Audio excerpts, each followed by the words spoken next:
On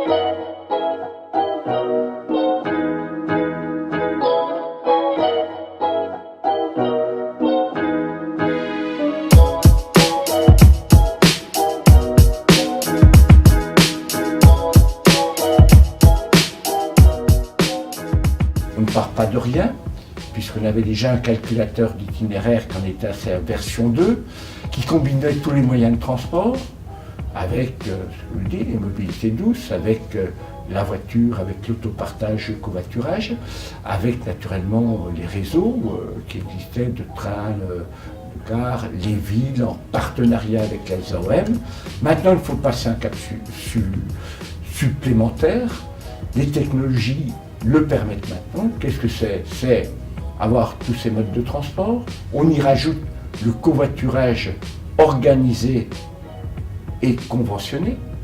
Il faut que l'information soit en temps réel, parce que le voyageur veut savoir, veut comparer avant, donc l'information directe, en temps réel.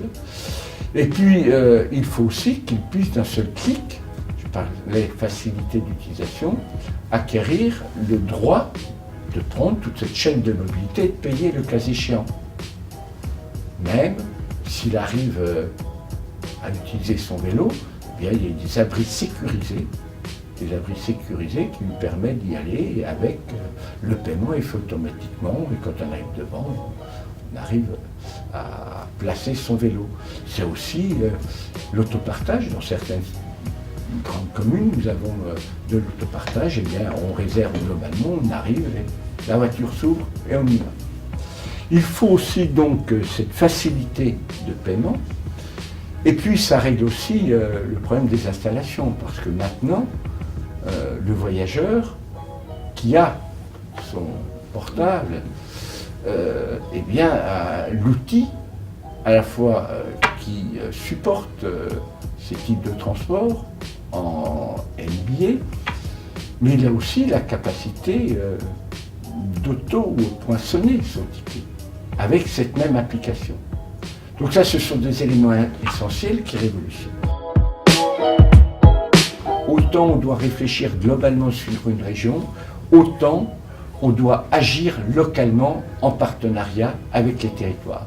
Déjà pour intégrer dans ce système d'information multimodale d'un nouveau genre, pouvoir intégrer tout ce qui se fait déjà et dont le portée à connaissance est très limité. Et il faut le faire en partenariat pour coller à la réalité du territoire. Ensuite, ce partenariat il doit être aussi par rapport au point d'arrivée ou au nœud d'intermodalité. Quels sont-ils? Ce sont déjà les zones d'activité. Il n'y a pas un chef-lieu de canton qui n'ait pas sa zone d'activité. Avec des entreprises, on se déplace pour y aller. Là, il faut travailler pour intégrer ça, une réflexion avec les entreprises pour que ça prenne corps. Et puis, les nœuds d'intermodalité que sont les gares. Nous avons 200 gares en Bourgogne-Franche-Comté qui doivent être considérées comme des nœuds d'intermodalité essentiels parce qu'on y arrive par tous les moyens de locomotion possibles, de transport possible, et ils sont la structuration sur le territoire. Toute démarche, je pense, de progrès se fait en se mettant à la place du client.